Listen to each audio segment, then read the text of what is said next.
This the chronicles of a black magician. Left the rap business, made some plaques with an unthreatening black image. But that's finished, you niggas still ass kissing. Catfishing. What the fuck? Okay, yo, welcome back. We're here. It's another one. It's level cap. We're capping them levels on the quest. We got the fifth of these voices, the moan. No, it's not that kind of moan. It's a terrible moan. And today, as you can see by the title, we're talking about pain. Pain, pain, pain. To exist is to pain. To pain is to pain. To love is to pain. Everything is pain. And god damn it, I gotta talk about it. So welcome to the story. Welcome to the game. This is, of course, our level cap chronicles, where we do the level cap quest, and it is a chronicle of it. I don't explain too much more of that, but yeah, this is a 709. I believe this is to get to level 124. Yeah, once you get past level 120, your cap is gonna be your cap, I think, is level 122. Yeah, okay, and then we break through that to 124.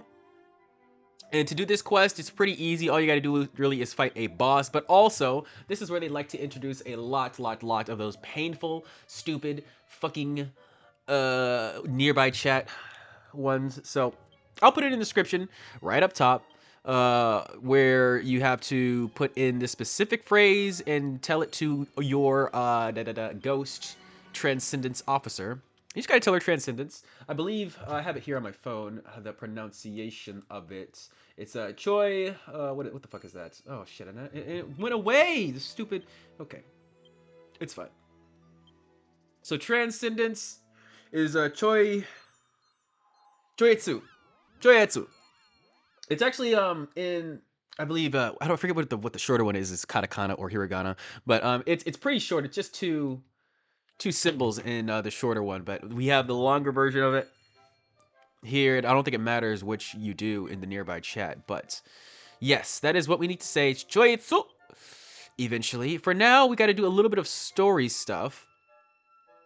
Essentially, the what do you call it? The Transcendence Officer is here in this map, but they do not actually talk because they're not, I don't know what you call like a fully developed person. They have half of their soul trapped within the mountain, and essentially we need to go there, talk to the real soul, and we come back here, and then we can actually talk to this person and all that good stuff. I also just realized I don't have a lot of these people scanned, so I'll scan them. And let me get to the cosplays of the day. Here we have, obviously, our wonderful space pirates, who is from the MSQ. But I also made Moriko from Bad Eye Video Games. Very, very good artist and gamers. My gamers. Yeah, she's one of the VTubers that actually plays video games. Crazily enough, I know. But seriously though, very good at video games. Very cool. Very bat at video games. You know what I'm saying? I found her through Xenoblade, which I just realized, holy shit, that game came out in like 2022, 2021, my guy. That's crazy. That's crazy. I didn't realize it was so old. I realized I was so old. But yeah, that's when I found her. And yeah, it's been a wild ride since then. I shudder to think when I actually found VTubers then, because I remember Bad at Video Games wasn't like a first VTuber or anything for me. It was thick into the VTuber career. So I don't know. I always thought I found VTubers around like 2022 area, but I don't know, man. It might have been right at the boom of like 2020, 2021. I am not even sure. But anyways, enjoy the Moriko cosplay. I really enjoy it myself, mostly because of her face. It looks devoid of all knowledge or thought. It's great. It's fucking fantastic. I remember seeing it in one cutscene while I was live, and I was like, holy shit, does she have a damn thought going in there at all? This is great. I love it. Those are my favorite kinds of women. But yeah, let's get into our topics of the day. I really have nothing else to say but that. Once again, Morgan doesn't say shit. She's gonna start talking once we talk to her ghost, but just gotta talk to her, then you go back to our wonderful dude up here at the Zama Beacon, and then we're gonna go back to our quest giver, and then we're gonna come back, or we're gonna go back to Ogreed to get to the boss fight arena, and then we're gonna say that thing, and then we're gonna fight the boss, do all that fun stuff. It's gonna be great. It's gonna be great. Okay. And the boss is nothing special. There's really no strategy or anything I can really bestow upon you. It's just a boss. Okay, it's not that crazy. But yeah, guys, existence. Oh, Jesus. So, a lot of you guys are going to agree with me here, but I have a little bit of nuance to also sprinkle on top of it here. Of course, as I start recording, it's going to give me a strict example of why existence is pain. You know, I did not have this stuffy nose before I started recording. And as soon as I start talking and existing and putting my words and speech into the aura of the world, it's going to show me, hey, man, your nose sucks. You're feeling sick. You're feeling sweaty. And of course, it's just because the world loves to punish us, you know, for things that we supposedly can't even really control, you know, like, oh man, I gotta drink, or I gotta smoke weed to feel sane, or I gotta do all these vices, I gotta jerk off, I gotta whatever, and then the world will just immediately give you retribution for that. But you know what's even funnier? Even if you don't do this shit, just existing is also fucking bad. It's also fucking terrible. Like it's like it doesn't matter what you do. Life is always just going to keep smacking you and smacking you and smacking you. And it's even more apparent nowadays because it's like you think, oh man, I just gotta get rich. I just gotta get all the money in the world and then all the people will like me. Or I just gotta get buff. Or I just gotta do this. I just gotta do this. But the world will just keep smacking your ass. It'll keep bending you over and smacking your ass no matter what, because existence in and of itself is pain. It's so much pain. And oh, sorry about this nose thing, guys. I don't know where this fucking tick came from. Actually, I do, because it's just that season, and it sucks to get sick in the summer, but it usually happens to me. Oh, spring. It usually happens to me because of my allergies. You know, I generally, me and my family have a lot of nose problems. So in the spring, I get congested. It is what it is. Pollen and all that shit. Okay, so here we go. I just skipped the part where we travel here because I had to log out anyways. So we run over here and we tell them the trends in this thing, and then we fight this boss. And this boss it's a boss, so you know, don't worry about it. We'll kick its ass. If I have any insights to tell you, I will, but it's just a boss. It's just annoying, man. It's annoying how some people will cope and tell you, you just gotta keep fighting or whatever. And it's just like, you can ignore this shit. You can find ways to counteract it. You can. The best way to counteract it though is just with other people. I will tell you that. And for me, it's just hard to connect with other people because you usually have to jump into a group, and I'm not group oriented as a person. It's just not me. As a collective, I get scared of it because I'm too aware of the nuances of the entire ebb and flow of everyone.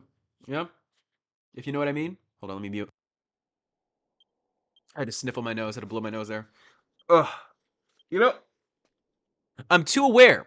And that's another thing. Awareness in itself is pain, right? How the fuck does that even work? Yes, I know, it's crazy, but it's true.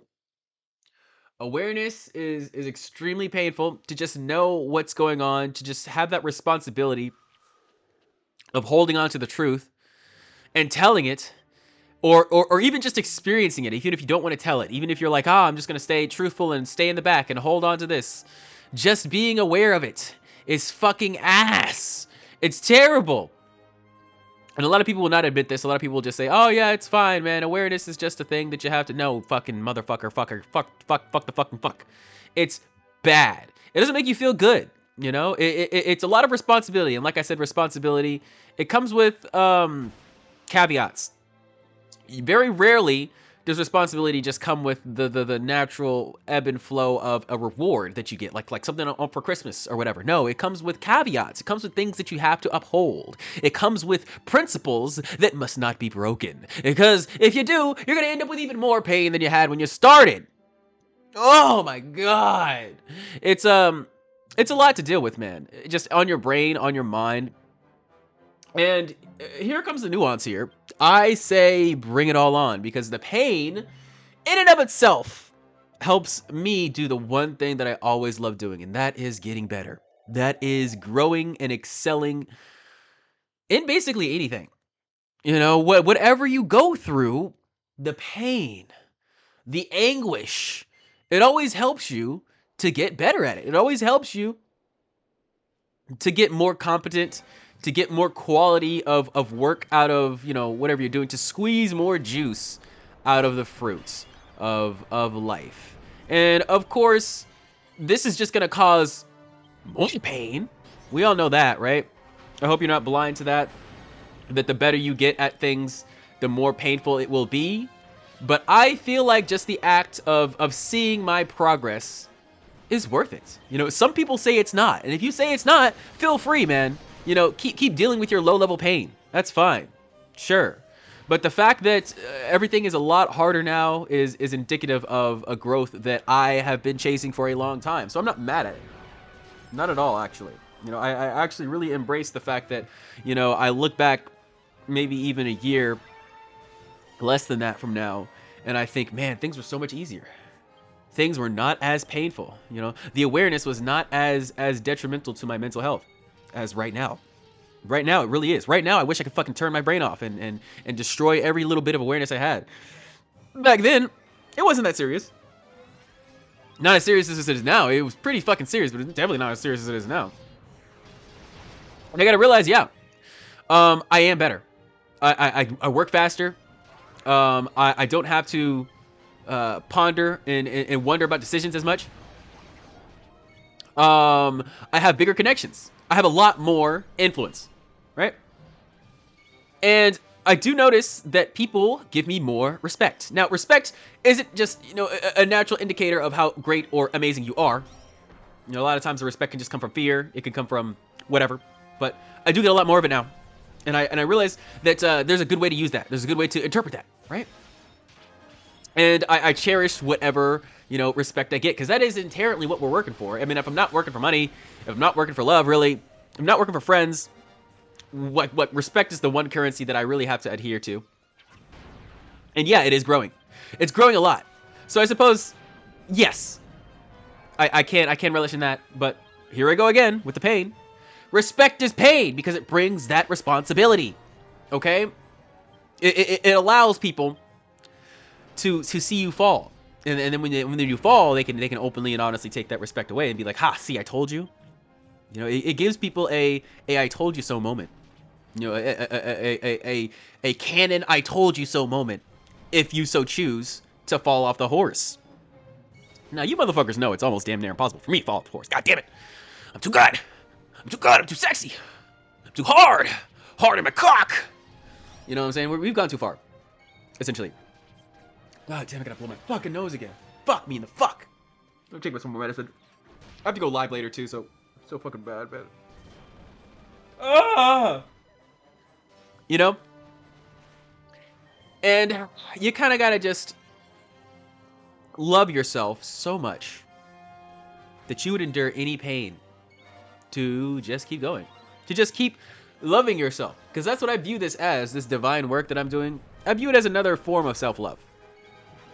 And I feel like once you go through enough pain, you kind of realize that that is what it all really comes down to. It all comes down to just how much do you love yourself to go through this pain, right? Because the thing with pain is that if you shy away from it and you don't willingly take it in the butt, it's going to hurt more.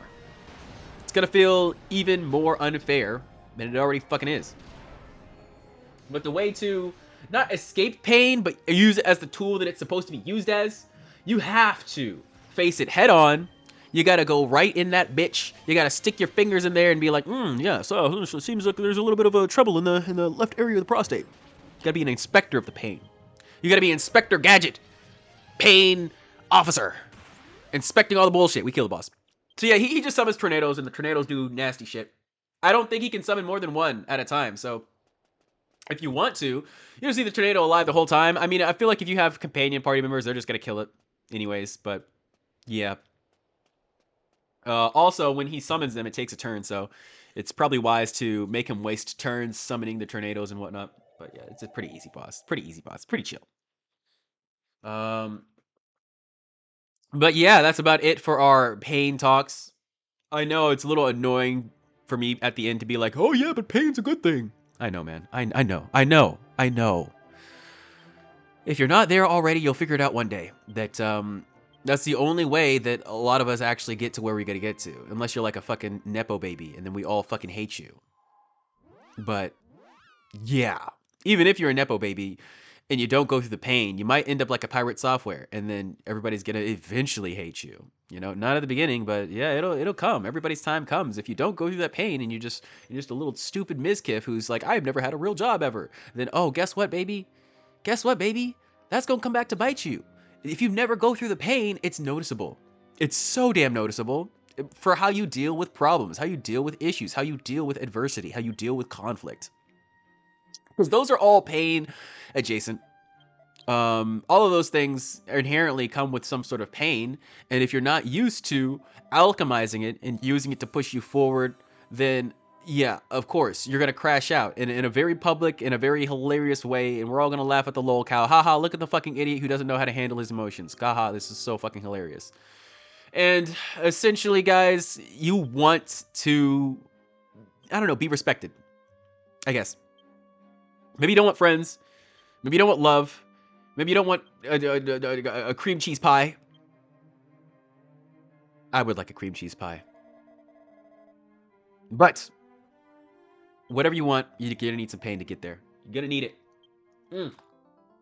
So I'm gonna blow my nose. I'm gonna drink shitloads of water, and then we're gonna hope to dear God that I'm not feeling this pain in about 30 minutes when I have to go live.